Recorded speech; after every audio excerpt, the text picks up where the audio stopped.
Marvel, this is Capcom. Capcom, this is Marvel. Certainly, Marvel side. How many games do you want us to make?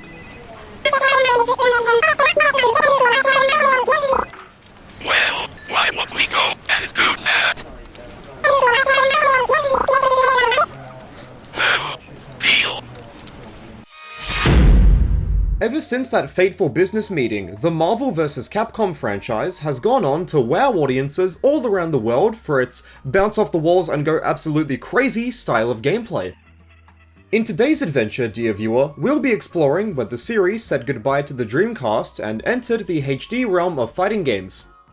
Thanks to how many videos I've made about this darn game, it's no secret that Ultimate Marvel vs. Capcom 3 is my favourite fighter. So I felt it necessary to revisit the game's older brother and throw it under the spotlight. Marvel vs. Capcom 3!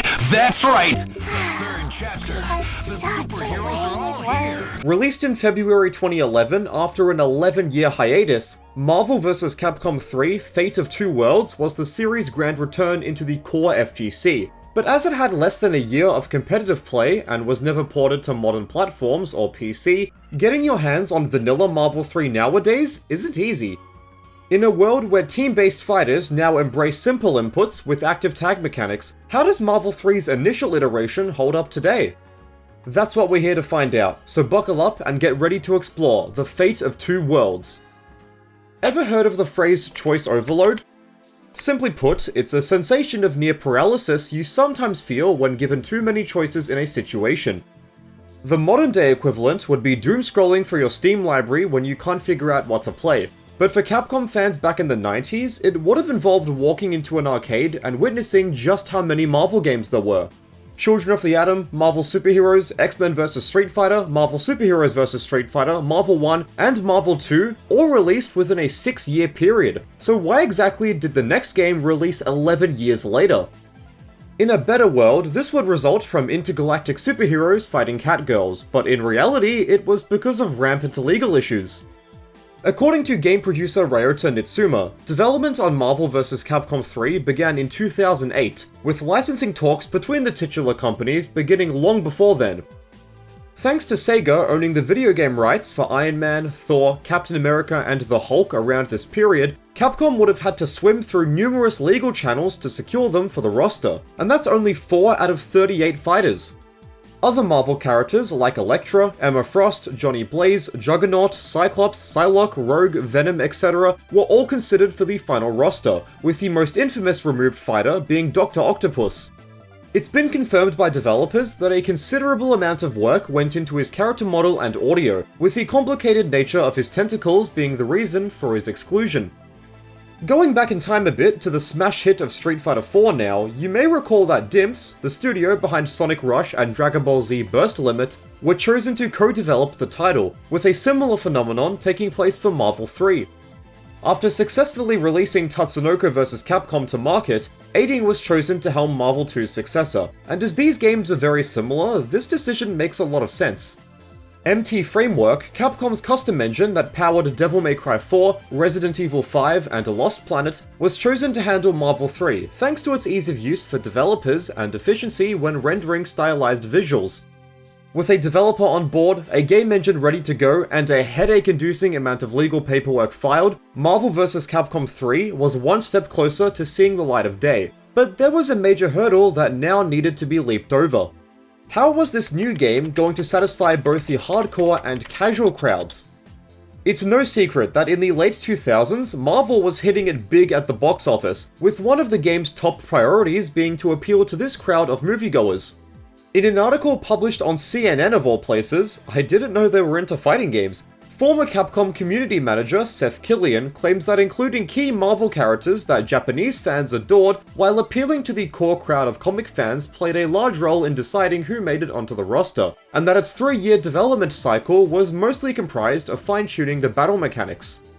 In order to really get the casual players on board, Capcom knew that throwing them into the deep end with the tournament crowd's apex predators wouldn't be great for player retention, so they included an optional simple control method.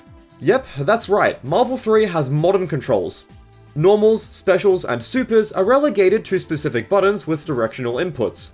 The logic behind this scheme was to help those unfamiliar with motion inputs and allow them to think more strategically about when to use their special moves and not about if they could.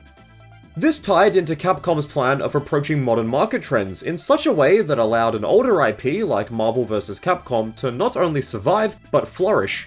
You have to remember that the last time one of these games was released, Sega was still developing consoles, the infamous Y2K scare was still within the Western world's cultural zeitgeist, and Call of Duty hadn't even been invented yet.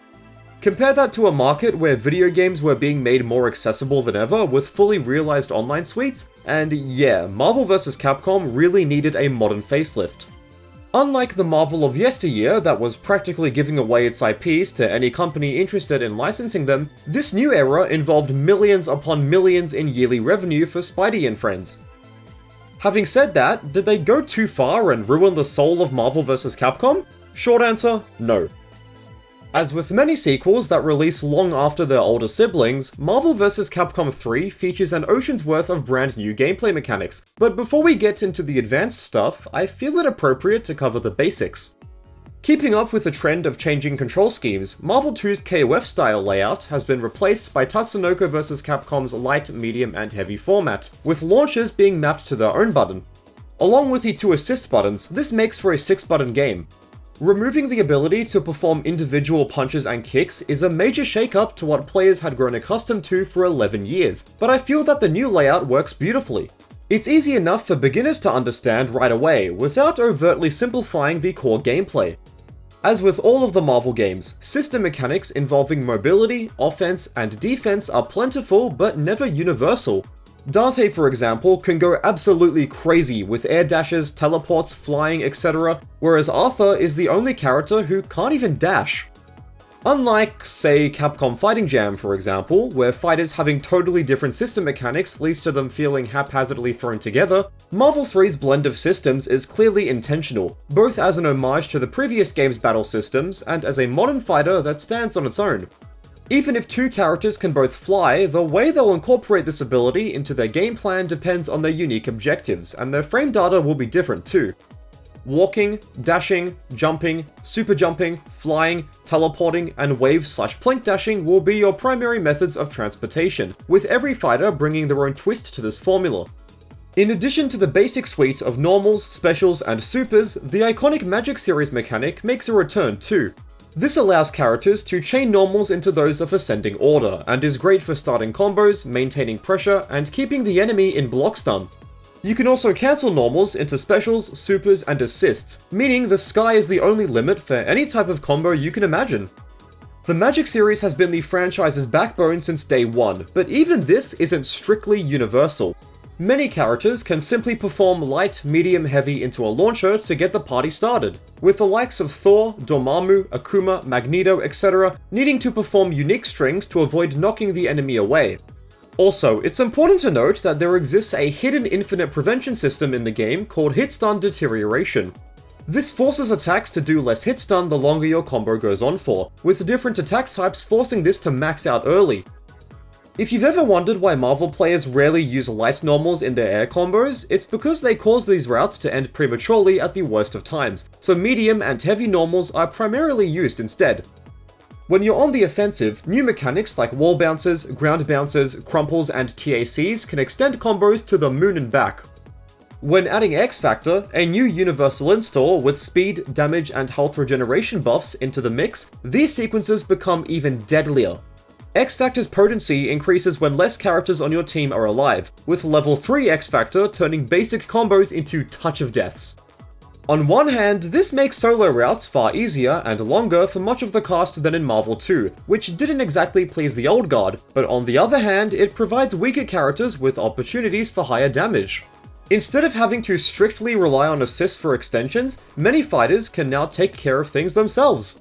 That isn't to say that the importance of Marvel's team aspects have been gutted or anything like that, as the name of the game remains unchanged. Build a strong team with 3 characters that complement one another. Perhaps my favorite example of this is Wesker, as his Samurai Edge OTG assist works wonders for every character. If you're familiar with Ultimate Marvel 3, you'll know that there are plenty of important OTG tools that allow for satisfying combos. Captain America's Shield Slash, Hagar's Drop Kick, Chun-Li's Step Kick, Beautiful Joe's Desperado, and Trisha's Aerial Maximum Voltage are the North Stars that guide them forwards in life, but they're nowhere to be found in vanilla. Seriously, much of the cast were begging for an OTG assist to help them out, which is partially why Wesker was so popular back in the day. The universal defensive methods involve blocking and push blocking, with the latter containing an interesting quirk that's often exploited in high-level play. When you push block an aerial attack, your character is frozen in place for a short period of time. In this scenario, they've surrendered their block stun, allowing the opponent to jump up and grab them. Conversely, if they block normally here, their grab protection remains active. This reminds me of the old school guard break infinites from previous games, and there are entire setups that dare the enemy to push here. Mobility tools can also be used for defense, of course, but these depend on each fighter. After returning to Vanilla's battle mechanics specifically, it still feels fresh, and aside from some performance issues when the entire screen is filled with particles, it mostly runs like a dream. The question of, did Capcom develop a worthy successor to Marvel 2, can be smacked away with a resounding, yep, they sure did. Wild gameplay aside, does Marvel 3 contain any special content to captivate a wider audience outside of series diehards? Not really. There are 6 modes for players to interact with here, which admittedly sounds decent on the surface, but none of these offerings are anything you haven't seen before. This might have been acceptable back in the Marvel 2 days, where direct ports of Capcom's arcade fighters were cheaper and faster to develop, but in the big 2011, yeah, it left a sour taste in many players' mouths. Arcade, Versus, and Training mode are up first, and to be perfectly honest, their straightforward nature doesn't give me much to talk about. From Arcade mode's randomly generated CPU teams, Versus mode's limited set of gameplay modifiers, and Training mode's lack of useful options, all 3 modes are about what you would expect from an early 2010s fighter. That's not to say these modes are bad, mind you, but there's nothing particularly innovative about how players can interact with them. Personally speaking, I've always been a massive fan of Arcade mode, as being able to quickly jump into a battle with minimal loading times kept me coming back throughout high school. Objectively, however, I understand that its repetitive nature would turn other players away, so your mileage may vary. Vanilla's Training mode is quite similar, although its lack of options hurts me far more than Arcade mode ever could. Listen Marvel 3, I love you to bits, but you do a horrible job of helping players improve. Once you get past the most basic of settings in the pause menu, you'll realize that this is literally all there is to mess around with, and there's also no tutorial either. Basic features like spawning in the corner or managing character-specific options are nowhere to be found, making refining advanced strategies a pain in the butt. Mission mode is up next, providing all 36 fighters with 10 unique combo trials. Starting off with basic special moves and concluding with full routes, these are a lot of fun to play around with, but I would be lying if I said they were optimal or challenging. For those of you who love to torment your thumbs with near impossible trials, Vanilla Marvel 3 will let you down hard, as these are clearly designed for newer players with minimal or even zero experience with the series. With that said, there's something oddly cathartic about clearing these as quickly as possible. They're great to speedrun. Another mode I'm a fan of is Gallery mode. Remember when all fighting games used to have this? Man, it was a good time. We can view special artwork, character profiles, voice lines, pre-rendered cinematics, and even 3D models. Clearing Arcade mode with every fighter is the fastest way to unlock everything, so if you really want to view Ryu's intelligence level, you'll have to grind out CPU battles. Having Vanilla's old character renders be preserved in HD is amazing, as their art style is beautiful. Finally, and I've saved the worst for last, Marvel 3 was the first installment to feature worldwide online play. Under normal circumstances, this would be a cause for celebration, as Marvel fans can now take to the internet to battle each other from home, but there are 2 major downsides lurking in the background: delay-based netcode and no spectating. That's right, not only would most matches feel like they were running underwater, but you couldn't even watch them. Imagine trying to host a netplay tournament when you literally can't see what's happening. The backlash Capcom received for this was so bad that they even mentioned spectator mode on Ultimate's box art. It was rough. At this point, it goes without saying that Vanilla's online suite left much to be desired, falling far behind its contemporaries. Overall, there's a little replay value for those uncommitted to Marvel 3's core gameplay loop, making it the title's most severe drawback. I wish there were more unique modes that provided new ways to interact with the core system mechanics, but perhaps this is asking for too much. When Fate of Two Worlds dive-kicked its way into store shelves, Capcom breathed a heavy sigh of relief upon seeing their gambit pay off. Immediately, Marvel vs. Capcom 3 was a smash hit, taking both casuals and zealots by storm. Now, that's not to say that everybody liked it. Women are picking up this game and beating men. That's how bad the game is. Wow. Alright, let's talk about Akuma. Have you seen that motherfucker's Tatsumatu hurricane kick? That's what I think about him. Don't make no sense, man. But opinions like these within the mainstream were the exception and not the rule. The game currently sits at an 85 on Metacritic, with positive review scores being shot out by every major publication. Aside from some classic characters failing to make the cut and mediocre single-player content, every quality about the title was beloved. Remember before when I mentioned how Capcom had to adapt to contemporary market trends during development? Thankfully, their initial sales expectations of 2 million copies within a year was achieved in under 2 months, solidifying Marvel's grand return. Now, before I beat you over the head with more official information, it would be criminal for me to gloss over the game's impact on FGC culture. From what I can tell, every major, local, or any event in between proudly featured the game. Chris Hu explaining the DHC glitch, Wooly revealing that he turned down relations to pick up his copy before holding up the iconic When's Marvel sign, Ultra David screaming "Bionic Arm" at the top of his lungs, Mike Ross winning his EVO match because his opponent blew himself up with Deadpool, F-Champ losing to Arthur's level 3, PL Balrog landing a clutch level 3 with Tron, and Desk uploading countless combo videos are stone cold classics. I was only 7 years old when Vanilla was released, but I vividly remember using my computer time at school to look up game info. Maybe this is just my nostalgia goggle speaking, but it really felt like Vanilla was everywhere back in the day. The largest tournament it ever had was EVO 2011, with archived footage revealing just how many people were invested. After a hard-fought series of battles that sent him into the losers bracket during Grand Finals, Viscant was able to take the crown and become the only EVO Vanilla champion. At this point, Ultimate was releasing in a few months, majorly pissing the fanbase off. To say that they were unhappy over having to buy yet another Capcom fighting game update would be a grave understatement, but thanks to a series of Japanese natural disasters, the Big C wasn't able to stick to their original plan of updating Vanilla via DLC. After a whirlwind of controversy and character leaks, Ultimate Marvel 3 became a staple of the FGC, and hell, it still has an active player base to this very day. The meta has evolved significantly from its humble origins in 2011, but the core spirit of Marvel vs. Capcom remains unchanged. On a personal note, I've spent almost my entire life playing this game, and this experience has led me to make some great friends within my locals. I've run the game and done commentary at majors, hosted netplay brackets via Parsec, travelled around the wild wasteland that is Australia to attend interstate events, and am even flying to Tokyo to check out the Japanese Marvel scene. Yeah, I really like colourful characters fighting each other. In terms of overall legacy and impact, Ultimate obviously takes the cake, but none of its legendary moments could have happened without its humble elder.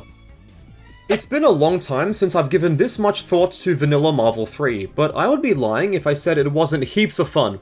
The aesthetic differences between this game and Ultimate are staggering, and I actually prefer some of these older ones. X-Factor Exploration being represented by cracked glass and sparks on the HUD is a brilliant touch. As I mentioned in the intro, Vanilla can only be found in the deep, dank mountains of the Xbox 360 and PS3, so you'll need to put in some effort to get the game running on modern hardware.